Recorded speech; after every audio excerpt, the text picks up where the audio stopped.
The next thing to keep in mind is that you need to plan for the cost, and as we showed on the previous slide, there will be a time that you are spending more than you are bringing in, and the amount of time will vary, but there will be that time. So why don't you talk a little bit about the cost of that and the need to plan for it? Yeah, I mean, there is that growth aspect, and so you need to have that money put aside, for those times when you're not making back what you're putting into it. And then in the other aspect, really, with any marketing that you do, it's you think you're going to do well and you have your goals, but nothing is guaranteed.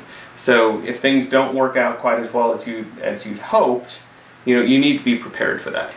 So that's all kind of part of it. You just need to have the things set aside so that in case it doesn't go quite as well as you'd hoped, you are prepared for that. Yeah, and something else to keep in mind as you plan for the costs, once you've made that commitment and you've started the SEO program, don't focus on the money that's being spent. At that time, the focus needs to be turned towards the results that you're getting from that. And in fact, that kind of leads us to the next point, which is setting measurable goals. So as you're focusing on those results, the measuring of the goals you actually need to establish that first. You need to be able to have things in place to be able to measure the goals so you can evaluate the success of the SEO program. Yeah, it's very important to have goals. That's the point of the marketing that you're doing is those goals, and you need to know what those are, and they need to be measurable. It's crucial, because otherwise you don't know if it's being effective. You'll come up to that meeting, 6 months, a year, or whatever, and they're saying, okay, do we really need to keep spending this money? And do you have an answer? Or you just say, well, it was supposed to bring in more people. I don't know if it did or not, but hopefully it did. Well, it'd be much better, of course, to have an answer to that. So set in place, what are those goals? What do we want to reach? And we have to put in places or means of tracking that. So that's really our next point. So you have to not only set the goals, but you have to set up ways to track to see if you are meeting those goals and to see if that marketing is working. A great example of this, I had a client who we were doing some marketing work, and they were spending a decent amount of money with us. And about 6-8 months into it, they called me up, and I'd been sending them ranking reports and things like that, but I didn't have access to their budget or QuickBooks or whatnot. They called me up and they said, are we really spending our money in the right way? Is this really something that's working out for us? Well, we had set up analytics for them, and they had actually set up a goal in analytics for enrollment. This was a school. And so they actually had an online form that people would fill out when they were enrolling in the school. Okay. And we were able to look at year over year and say, well, look, here's where you were a year ago, here's where you are now. And they were up 10%, wow, which for them was a lot of money. It was a lot more than they were spending with us. Right. And so as soon as I was able to point that out, okay, look, you're 10% over, year over year for your enrollment. He said, well, that was, we wanted to increase enrollment. We're clearly making more off of it now than we're spending. So, okay, I'm happy. Yeah, and that's a great example of someone that can track that online. For some organizations like churches and some schools that don't have online enrollment, you have to have a different approach. You're not going to be able to do it all from the website. And so when it comes to churches, you need to be asking people as they come in the doors, if they're brand new, where did you hear about us? How did you find us? And then not only do you ask the questions, but you need to actually mark it down.